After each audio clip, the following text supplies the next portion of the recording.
Excellent. Okay. So for today, we are all here for Literacy in the Discipline 612. We're presenting a showcase. We're presenting puppies, apparently. This is the moment that I start talking. Showcasing teacher literacy expertise across different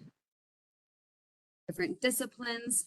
And so we have Nikki Upchurch here. As I talk.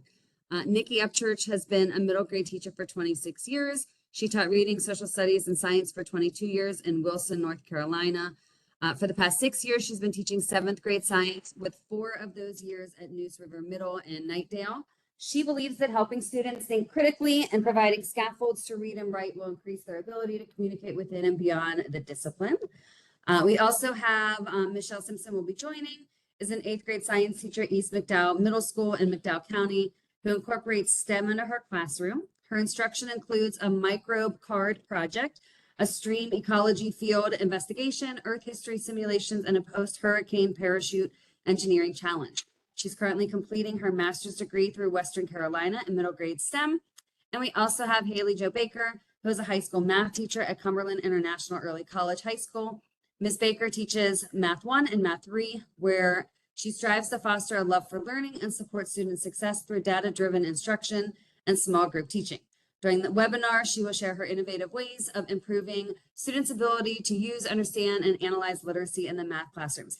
And so you are all here as part of Literacy in the Disciplines, and we are lucky enough that we have funding through the South Carolina Middle Grades Initiative to be able to support these different webinars and host them. And so today is a panel, so I will ask some questions to kind of facilitate the conversation, and then the panelists can kind of just weigh in and unmute and go ahead and take it from there. How does that sound? Excellent. All right, so our first question, how do you design tasks or activities that reflect how your discipline is used in the real world? How do students read, write, or communicate as part of that work? And I will put that in chat, but does somebody want to begin?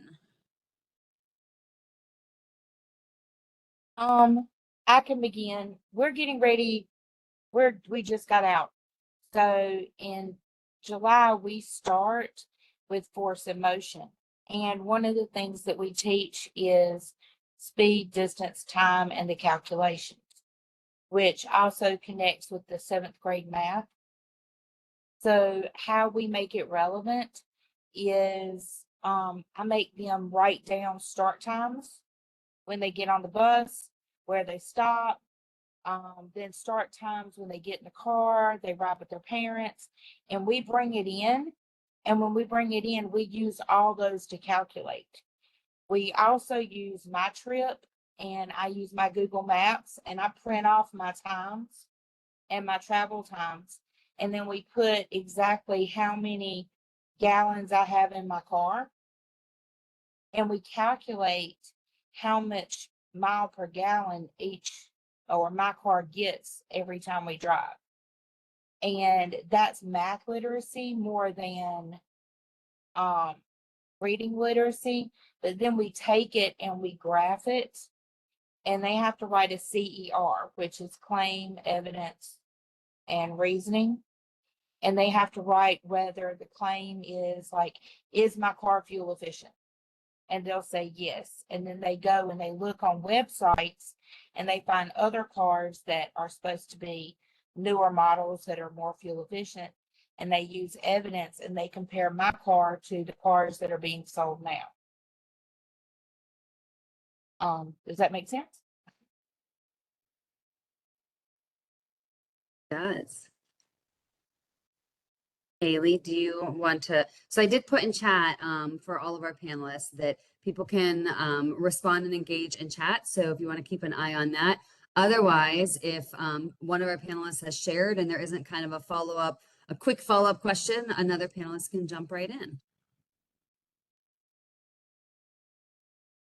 I hope this isn't too loud. I ended up going out and my parents are stuck. And so I'm Haleigh. It's nice to meet everybody. I hope you all are doing so well. A couple of things that we do in my classroom is, especially with my Math 1 kids, I try to incorporate more real world examples with them because they are so young and they're so, you know, not motivated really. So you try to catch their engagement. And one of the favorite things that I do when we learn about quadratics is I try to find like a baseball scenario or a basketball scenario where we actually put a game on the board and students have to work out the problem and then shoot the basket. And if they make the basket, then they explain, you know, how did they get their answer, and they use those key vocabulary words. And something else I really enjoy doing is having students pick their home state and another state that they want to travel to. And then using Desmos and Google Maps, they actually are plotting the points on Desmos and connecting it to a place where they were born and a place where they want to visit, and finding out, well, how far of a distance is it really from where I live to where I want to visit, just to kind of integrate some things that are more relatable to them, and keep them engaged and active in the classroom. I'm curious, thinking about, you each just kind of talked through a certain task or instruction and this idea of what is literacy skills. And so when we think about disciplinary literacy, it's anything that's engaging in that reading, that writing, that processing, that thinking of that discipline. And so literacy is not just I've read an article and I'm comprehending it. So in thinking about the tasks that each of you shared, what kind of literacy skills do the students need to make sense of those tasks, to do those tasks? For me, it's they have to actually write what they know. Giving me a digital answer is wonderful, but they have to explain how they got it. And how many, do y'all know what a sheltered class is? Okay, so I know that it's called in different places, called different things. Well, my sheltered kids are my students that really do not want to put anything in writing. They don't. So we put up sentence starters and sentence frames just to get them started. And that's how we can increase their written output, so they can write what they learn. Because a digital answer, you can put it in Desmos or a calculator and not be able to explain how you got that answer. So we take it just from the calculator active portion and we make them explain how they got the answer. We make them write why. We actually have them compare different cars, and they have to literally explain why one car would be more fuel efficient. And then we later use those when we're doing climate change, and we look at there's a website that shows the particulates in the atmosphere, and they use what cars would be better in Raleigh or in other locations, and they have to explain that in their reasoning. Does that make sense? It does. And so what are they reading? Like, what are they using to build that knowledge?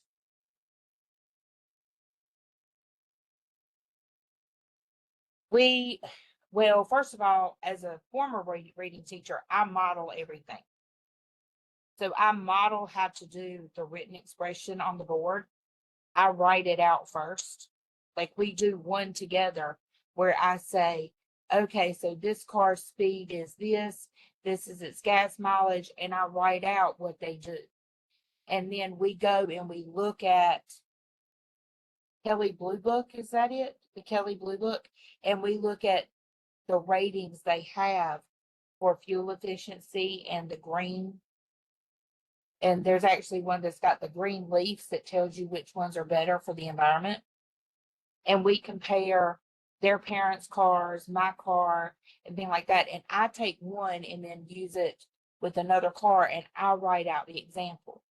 And then they partner up and they look at their parents' car or another car that they want, and they compare and contrast. And then once they read off of the Haleigh Blue Book, then they write it. And I'm curious, what prompted that lesson? Like what, because that connects to the real world clearly. So what prompted you to do that? We have, one of our objectives is climate change. And you have some kids who do not believe in climate change. You have some kids that do. And then you have some kids who are asthmatics who can tell you on hot days, if you're out in traffic behind a bus, it messes with their asthmatics. So we start off at the beginning and we read, we have a little article about particulates that cars give off, and how climate change, or how newer model cars or even older model cars that focus on gas mileage, they do less damage. And we read that and then we discuss it as a class.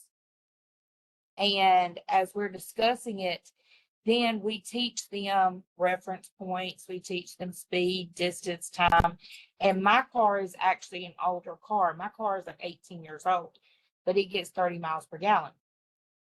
And my teaching partner, his car is only like 6 years old, and he gets less gas mileage than my car does. So we actually started talking about that and how that's how we led to the comparison. That's how it started with us talking, because we know that our objective when we finish weather is going to be climate change and human stewardship. So we start the physics one when we're doing speed, distance, and time. We go ahead and prep them by reading an article to get it in their head. So when we come back to it in December, they've already looked at cars, buses, alternate forms of transportation for physics, and they bring it back when they come in and start researching climate change. And that's how we connect the two, because a lot of times, especially in 7th grade science, it seems like you're jumping from one topic to another. You go physics, you go force, motion, energy, then you go to weather, climate change, cells. And we try in our bell work and some of the smaller articles that we read that are short, that the kids can focus on, and we tear them apart. We try to put that literacy in our bell work. So by the end of the year, you can see how we've arced it to connect from one topic to another. Haleigh, I promise I'm going to get to you in a moment. I'm curious, Nikki, what you just talked about is these short articles and you dissect them. How are you reading them? Okay, here's the main idea. Like, what are you doing to dissect those articles? Like I said, we have a lot of kids who are struggling readers. So we annotate as we read.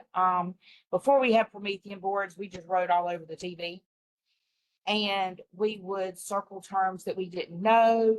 We would focus on vocabulary that dealt with what we're doing. And then we would add that vocabulary to our word walls in the classroom. We would focus on prefixes and suffixes. Like if we're a completely irrelevant thing, we were talking about biotic and abiotic, we would make sure that we circled the prefix. We used the prefix in a certain number of ways so they got the prefix, and we didn't just leave it alone. We put it on the wall so they would use it multiple times throughout the year. And when we read these little articles, and it may not be every day, we may have read, like during genetics, we were reading about ligers and tigans. We read the article for like 2 weeks, the little pieces of the article. And we talked about the genetics of ligers and tigans and how those genetics changed because of their parents. And we kept using the article. And as they learned something new, they'd go back in the article, since they had that in their head, and they connected it and they hung it. They hung that little schema with that little thing right there. So they would go back and look at it again. So we may have read something. Yes, ma'am. No, I appreciate that, Nikki, because you were kind of connecting that content area. So that general, just, okay, I'm reading it to underline words I don't know, talk about, vocabulary, terminology. And you were getting towards the end of how are you synthesizing and building, which is in a science field, you have to be able to do. You have to be able to have that background knowledge. You have to be able to get different, the information from different places to be able to expand your understanding. So it's not just that comprehension of a piece. So I really appreciated that kind of continuum of the content area to disciplinary. And so I wanted to switch it over to Haleigh. Some maybe, and I think Fran, I think that she answered a little bit of your question with some of those readings. So switching it over to Haleigh, kind of those same general unpacking of something you want to talk about. So the first thing that we do, so for my county, they actually provide us the vocabulary words that are like the primary focus. So I have my students learn those vocabulary words, whether it's, most of them write it down and write the definition with it, or we use a Quizlet. And what I recently started to do is play heads up to get that vocabulary kind of ingrained in their mind and then used to hearing it. And not just from me, but from, other student perspective as well. And so if I go back to the distance project, like Ms. Upchurch was saying, when they answer their questions to follow up with that project, they're explaining verbally and not just an equation, because it's easy to know how to do something step by step, but you being able to have that discourse in the classroom and students be able to explain, this is how I approached it, this is the vocabulary that I used, these are the steps that I took, is way more important than just having them memorize something. And I want to highlight the reason that I do the distance project is because we are a international school. So we have students from all over. And so to incorporate the diversity and the culture within the classroom, I have students talk about where they're from, where they're born, because not all students are born in the United States, and then where they would like to travel, so that we can have students having that conversation in the classroom. The biggest thing that I do that I really like to do is I use little whiteboards. Every student has a whiteboard underneath their desk. And when we are in class and we are solving problems, I'll do a problem, we'll do a problem together, and then I have a student do the problem. And I'll pick a few students to come up to the board and model that problem. And in that, they are having to do what I do, ask those guided questions. What's this mean? How did you get to this point? And if we talk about diving into the literacy aspect in terms of word problems for math, everything is built in math. It builds upon one another. And so I have them annotate like you would in an English class. We're highlighting, underlining keywords. We're circling those words that we don't know that we can come back to. And I have students stand up on the board, and instead of just solving the problem, they're explaining how are they creating the equation based off the vocabulary that they understood from the problem. And sometimes students are able to correct one another as they're answering and explaining how they got to where they're going. And so that's kind of what I do. And when we talk about the quadratics, that's a lot of key vocabulary, especially when we're doing word problems. And I will have students come up and be the teacher. And so I'll take a seat in the back, and I'm able to monitor students and see those students who are struggling a little bit with the vocabulary concept versus those who really have it. And from there, I'm able to kind of pair up and do small group sessions. But that's how I'm using literacy in the classroom. We'll annotate, highlight, underline. But the key thing for me, and especially in math, is having students verbally explain using not just the steps and showing their work, but what are you doing? And so I saw a very high increase in my students' proficiency on the EOC, as well as their academics in my class, doing that method, having them verbalize and have that discourse. Thanks, Haleigh. I put in the chat. So I definitely think that's something mathematicians do in the real world. They have to be able to explain how they solve problems, things like that. How are you connecting those problems to like the real world issues or beyond just here's some problems to solve? You kind of talked about it in the beginning, but maybe bring that back a little bit more, because that's a big piece of that disciplinary literacy. That's not just to read and solve a problem, but it's for a purpose.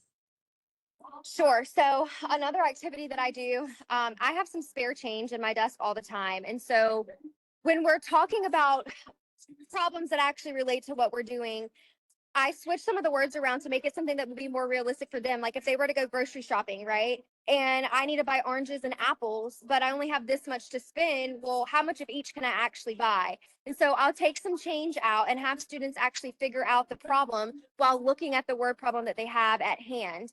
Those are like the little things I try to connect it to, because at some point they're going to have to go grocery shopping, right? And whether they pay cash or card, they're going to have to know how much they can buy of something. And then going back to the distance project, this is like my all-time favorite project.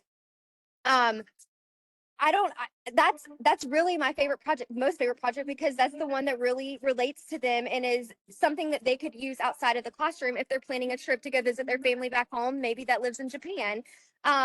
So they're able to take this information and not only apply it to something that we're doing in class, but something that's outside in the real world too. And I try to make everything as relatable as possible. I sing songs in my classroom to try to get them to be able to relate to it. Some students come up with their own songs to be able to relate to something else that's not just math, but something that they're into, whether it's the arts, or some of my kids love to draw. And so instead of using Desmos, they'll actually draw the map out and show their work, connecting the line, and then answer the questions. And I think that's very, very important. And hopefully I gave you what you were looking for. And if not, I can give you more. It is not a specific answer to that. So I think that thinking through that, and Fran did ask some questions about the relevant texts. If anybody wants to unmute or go ahead and put it in chat, either way. I think my next question would be, so for Haleigh first, what does a mathematician in the field, what do they do? How do you see, like, what is their like, what are they reading? What are they engaged with? How are they writing? How do they process those things is the first piece. So what is it that connects the expert, and then that connection to what your students are doing to what those experts are doing? And then Nikki, you come up next. So if you want to think about that. Okay, so there's this platform I use, and I learned it in college. It's like global math something, but basically they get to pick a country in the world where these people have actually done the research on it, but they're giving them a new experiment to kind of figure out the process. And they are taking that, it's like a paragraph. They're taking that paragraph, and like I said, they're breaking it down, and they're seeing, hey, is this really going to work or is it not? One of the situations or scenarios that I gave my kids was jumping jacks. And like, can you really do this many jumping jacks in this amount of time? Or how many jumping jacks could I do if I need to use this amount of time? So they're looking at pieces of research really that has already been done, or equations that have already been done by these mathematicians. So they're taking the experts' work and now they're becoming the new expert, trying to figure out, does this actually really work or does it not? And there's a little paragraph that goes along with it of how jumping jacks came about, and I forgot what country it was in, but it's giving them a different global perspective and not just something that's in the classroom, but we're kind of diving outside of the classroom and looking at things that maybe interest them. Some students like to work out, so jumping jacks may be it. Another one that was on there was bowling. Some students like to bowl. So that's kind of what I'm doing to try to help them challenge themselves a little bit, because the problems are not something that you would see in a typical classroom setting. They make you think critically and think outside of the box. And I'm trying to get students to be eager to want to continue further and figure out, hey, is there another way to approach this problem? Or, hey, does this actually really work? To try to get them thinking more critically that can be applied in any aspect of life, really. Thanks, Haleigh. Nikki, do you want to kind of think through for us, like, what does it mean to be a scientist in the real world? And then how does that connect to what you're doing in your classroom? I have a couple of students who are working in the science field. One of them is a forensic scientist, one of them is a chemist, another one works at ECU. And they actually, they'll do like little videos of themselves telling about their job. The one of the geneticists, my robotics club was talking about having to build something to help oceanographers. So a marine biologist, a former student, got up there and talked to them and told them where they could go research. And it ended up the whole class started researching, and they were looking at the different articles and they were coming up with it. They got so interested, they built a hydrophone, which is something that records underwater. And they were so excited because it actually worked. I try to, even though this is more of people coming in and talking, they'll talk to the kids, tell them about it before we start our lesson or our unit. And then once they get started, they really see that the jobs that these people are doing are really amazing and affect their life. And while we're doing that, we start bringing in the reading articles about how forensic scientists use blood types to tell different things about crimes and things like that. And that's how we use that, and that's how we bring it in. Because a lot of times they don't see scientists, all they see is somebody wearing a lab coat and goggles, and that's all they see. Until they see someone who looks like us doing that job, they do that. And I'm quiet. Thanks, Nikki. And I think Olivia is going to speak a little bit on behalf for Michelle. Olivia and Michelle work together, and for some, Michelle's not able to download WebEx or join. And so Olivia is going to speak a little bit through the notes. Yeah, so can you guys hear me okay? And we can't see you. And Nikki, we weren't able to see you either, just so both of you know, Oh. but yes. Let me. Here I am, hiding in the office.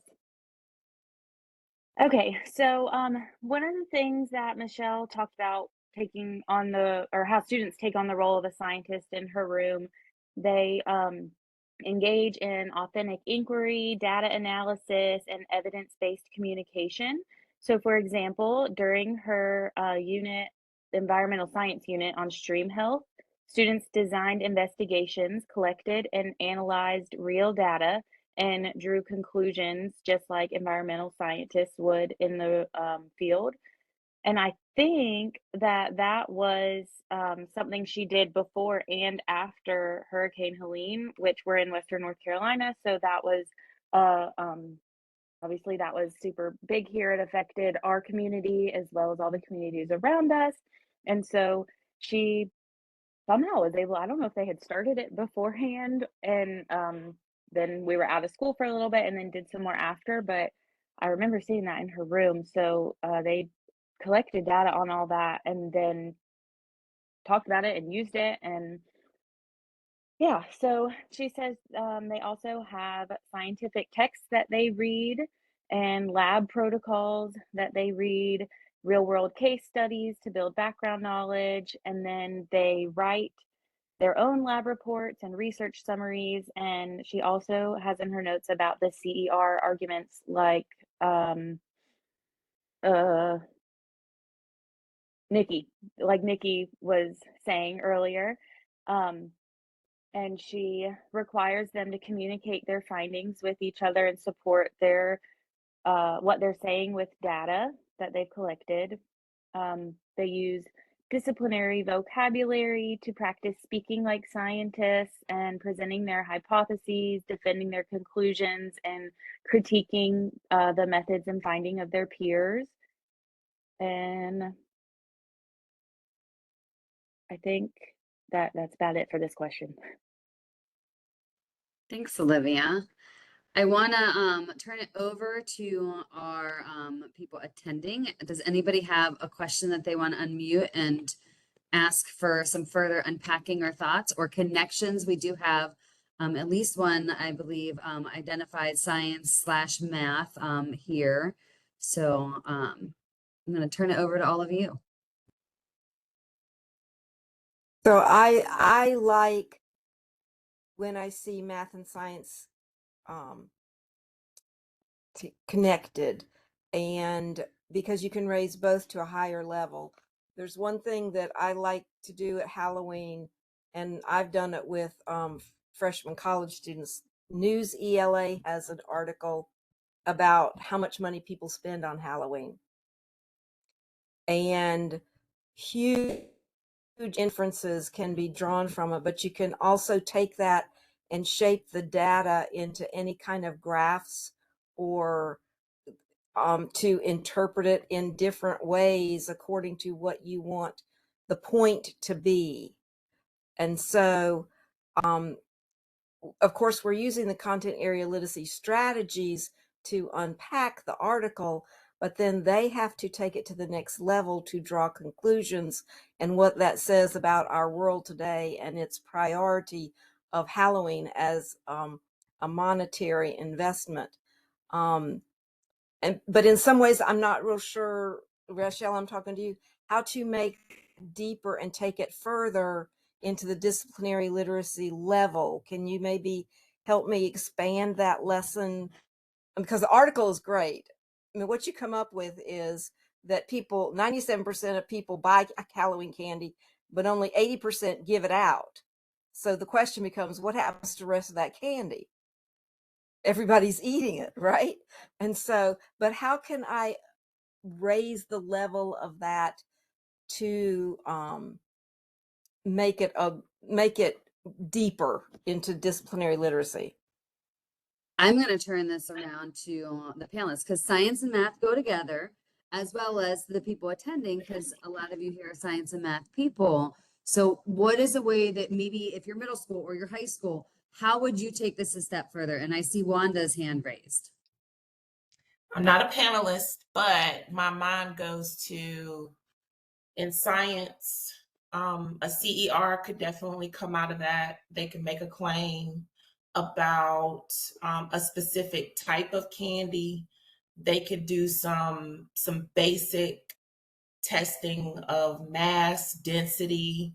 I could see them putting candy, through some tests and collecting some data from that, and maybe drawing conclusions about why only 80%.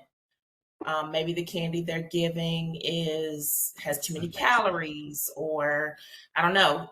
Maybe it's their favorite, or it's chocolate versus not chocolate.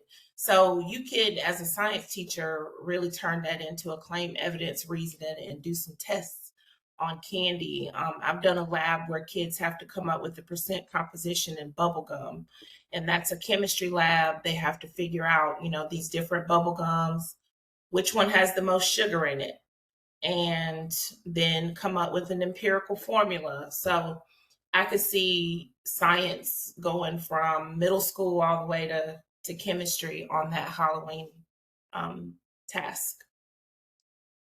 Interesting. Thank you.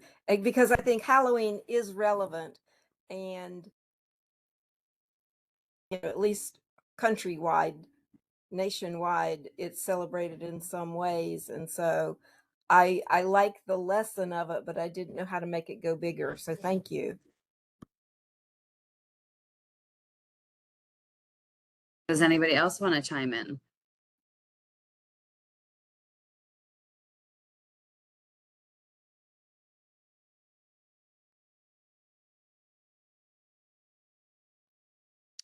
Do we have any other questions from our attendees or from the panelists to the other panelists?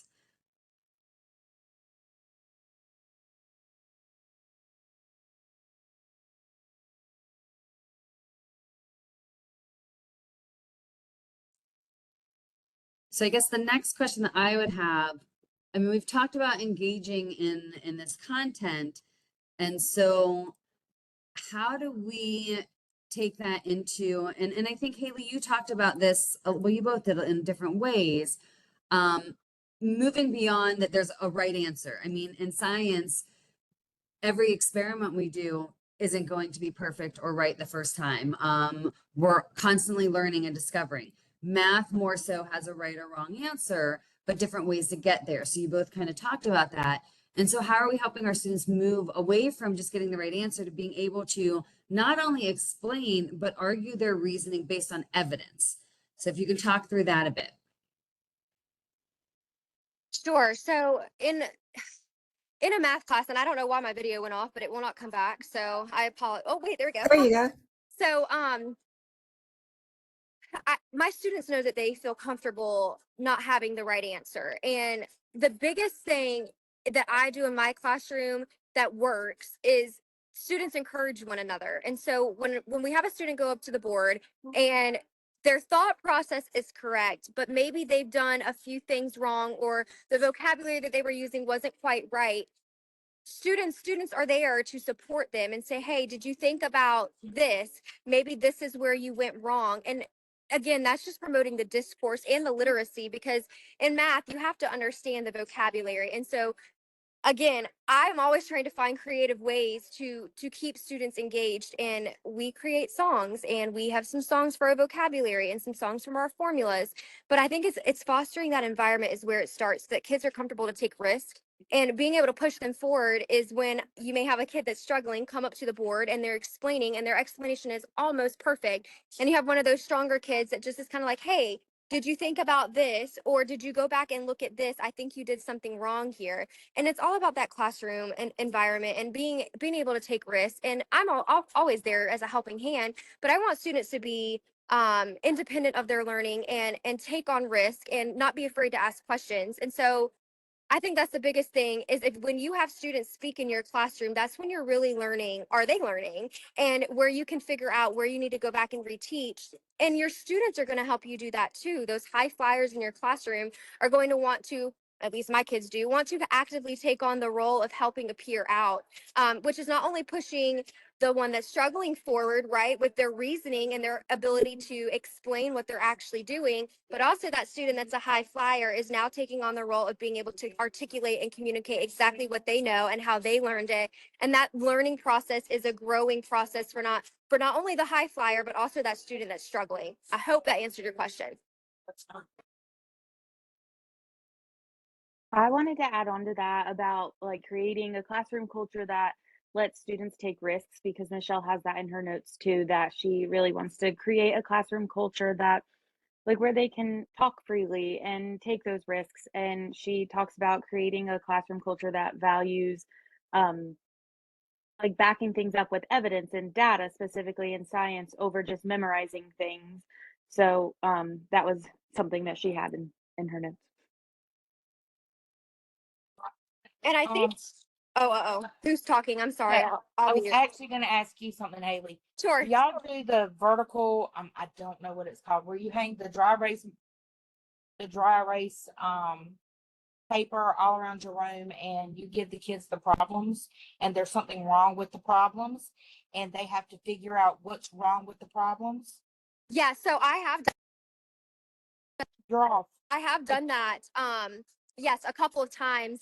And students it's always funny to watch students because they're like, I just don't understand how they got this answer, because they know it ends up being wrong, and they're like over here and they're having that discourse again. I think I change it up a little bit because my students, the classroom that we have, unfortunately, is small. We can't really do anything about it. So like I said, I have students who have whiteboards underneath their desks. So every now and then I'll actually give a couple of students a problem under their desk that's in one of those sheets that you can put it in, but write on it and it'll erase. And then they are able to choose their own groups and work through the problem.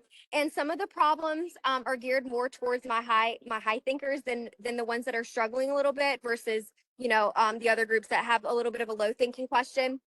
But yes, I do that, and they always have a ball with it. And it's just another way for students to, one, collaborate, and two, not have the discourse just with me, but in a collaborative group too. So it works for me. I'm sure. Do you do it in English or science? I'm sure you could do it there.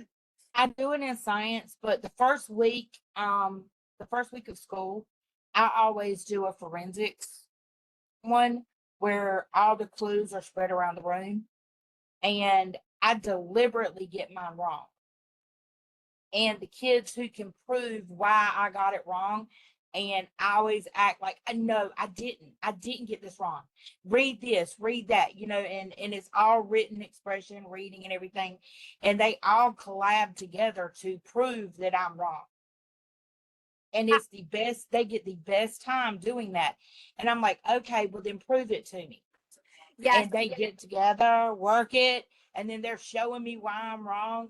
And in the end, they didn't realize it, but they wrote their complete CER, and they wrote it together, and they finished it. And when they proved me I'm wrong, and I was sitting there looking at them going, really? And then I flipped the whiteboard so they can see where I had the right answer. And they're like, really, Miss Upchurch, really? And then they realized they did all this work just to prove me wrong. and they had all of the evidence. They pulled out everything to support the inferences, everything to support their claims. And it's all written, and they're all discussing and verbalizing. And one of the kids did it because it was a problem solution, and it had something to do with pigs. And they were raised in Vietnam near a pig farm. And they were speaking, and they were the ones who figured out what was wrong. Because I knew it, but they were the ones who were going, pig, pig, pig. And they kept pointing. And then they got me, and they were like, pig. And they did Google Translate just to get them to get their point across. And it was just, my classroom is not quiet at all. I mean, when I'm teaching, they're quiet, but then they're off and going, and they're constantly helping each other. And the more they talk, and the more they write, and the more they fix their own issues, then the better they get. I'm glad you said that, because kids, like, they will eat it up. Okay, if they can prove that you're wrong, they love that type of stuff, because you're not only instilling confidence in them, but they're instilling confidence within themselves. And that's what kids need nowadays. I think they're so afraid to take risks because, they're embarrassed that their friends are in there and they're getting it, but they're not. And so I think that's a great way to really have students collaborate with one another, build the confidence, but continue the learning process while having that discourse. I think that's a great thing. And then having them write it down, that's also good. I do something like that where kids will kind of have to write a summary about what they did, which helps again with the literacy part, and then be able to explain once more what they learned that day. But yes, if you can incorporate it in that class, in your classroom, that they can prove you wrong on something, they will eat it up. I write every day, whether they want to or not. They read something every day. It might be the exit ticket where they have to write 3, 2, 1. What they learned, what they didn't learn, what they are still confused with. Sometimes they'll write something that has nothing to do with what they've learned. They tell me something they learned, like when we were studying genetics and we were studying cats that glow in the dark because CRISPR took the DNA out. They went and researched, and they found that the research that they had done was now being used in China, and they created a baby that was living, that they'd taken out the gene that could get infected with another disease and replaced it so it couldn't get infected. And they were so excited. They wouldn't tell me in class, but they wrote it in their exit ticket for what they went. And the next day I put it up there, and the kids went and started researching, and they congratulated him for doing something really cool. Because sometimes they're afraid to speak, but if they put it in a writing, even if it's not grammatically correct, the more they write, the more they think. Because if they can write it down, then they understand what they're doing.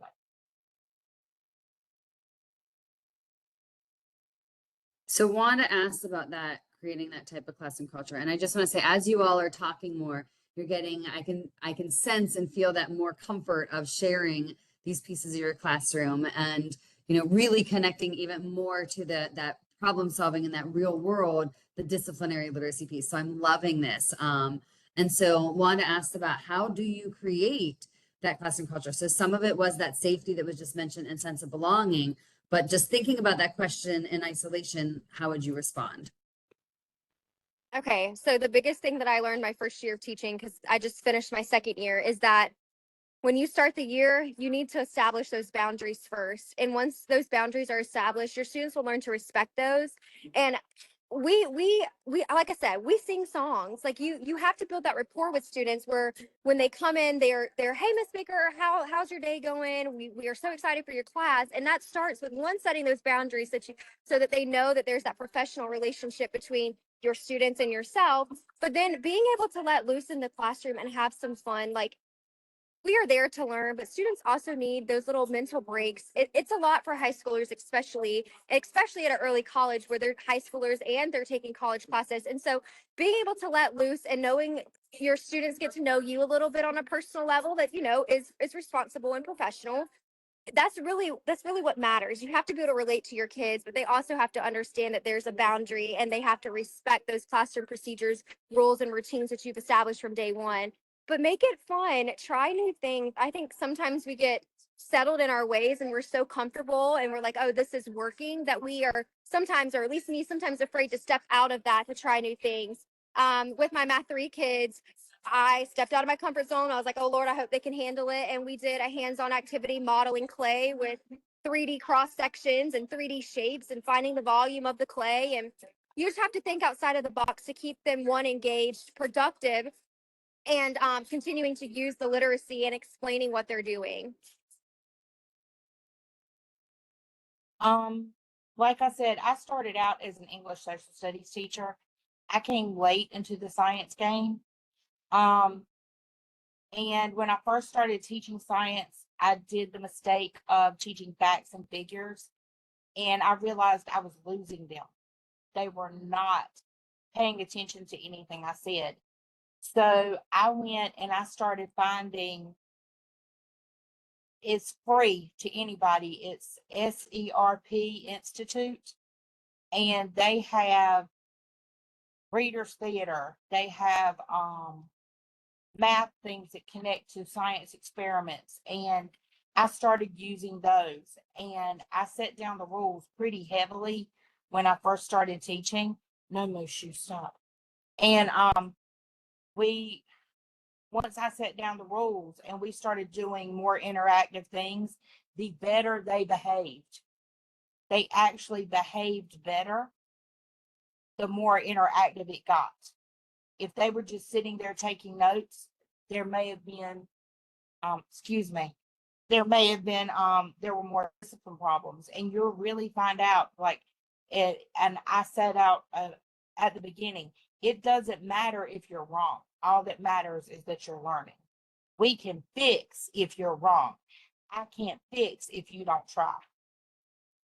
And they're going, but my writing's not good. Don't care. Just want you to write. And once you set that up, and like you know that there are certain words that no matter what you say, like organism is going to come out wrong. And you just go ahead and prep for it, you laugh with it, and you keep trucking. And when they realize that you're not going to respond negatively to mistakes, they are more free with giving you the effort to try. I'm sorry about the bun. Does anybody have additional questions or follow-up questions regarding classroom culture, or want to know more about some of the projects that have recently been mentioned, or want to make a connection? We have a few minutes left. I feel like they're all warmed up now, so they're ready to go.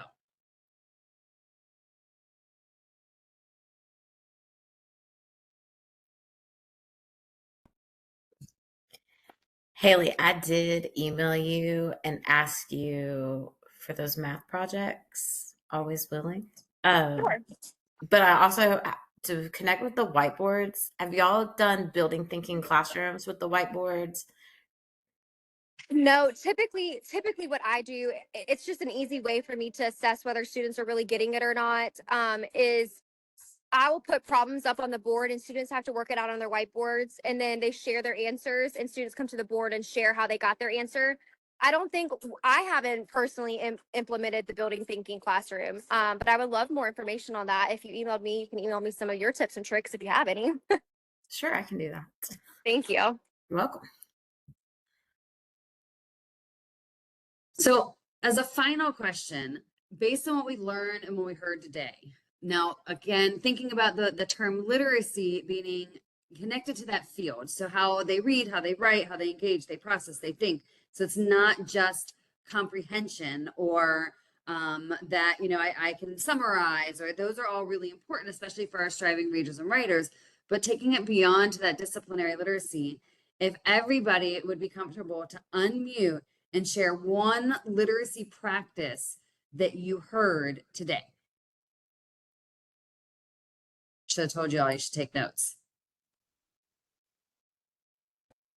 Annotating. Okay, someone said annotated. That was me annotating. Okay. I loved how just various forms of text were discussed. So I think, just emphasizing that literacy across all disciplines manifests differently and is supposed to be that way. And so just the variety of charts and graphs and of course them being able to read things and plot things, that was one literacy practice that I noticed. Thanks, Fran. Who wants to go next? I'll go. I heard Nikki say that she has her students write every day and specifically using that claimed evidence and reasoning and making students provide their evidence for everything. And Haleigh talked about like empowering the students and giving them a little bit of a voice by turning it around on them and having them be the teacher and asking the guiding questions. So it wasn't, she could take a back seat and let the kids kind of take control.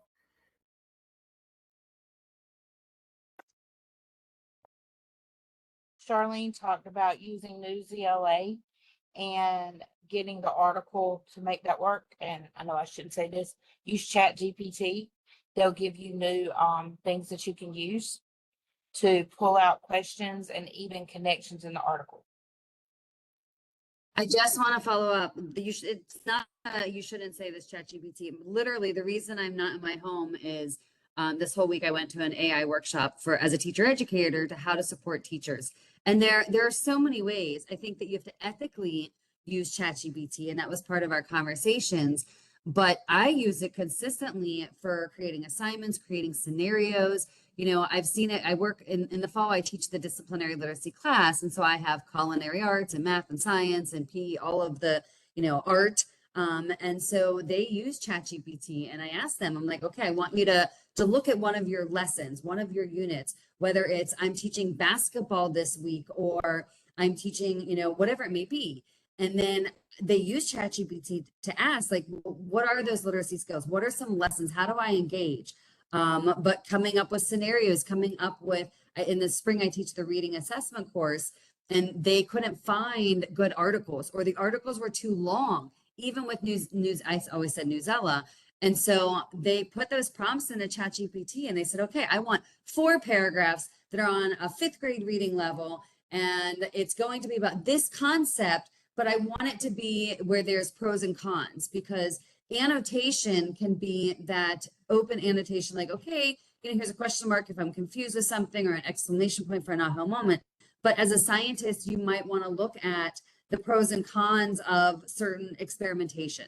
And so now you annotate and you're putting that P or the C, and it's a different type of annotation. And so there's definitely nothing wrong in my book to use it ethically. It's a great way to differentiate and find specific things that you now don't have to take hours and hours to create, and it created it for you, and it can be disciplinary literacy based. That's cool. Does anybody else want to, I see chat things coming up, so if somebody wanted to unmute for anything on that, or if anybody wanted to have a final comment about something that they heard or saw that is disciplinary literacy in this discussion.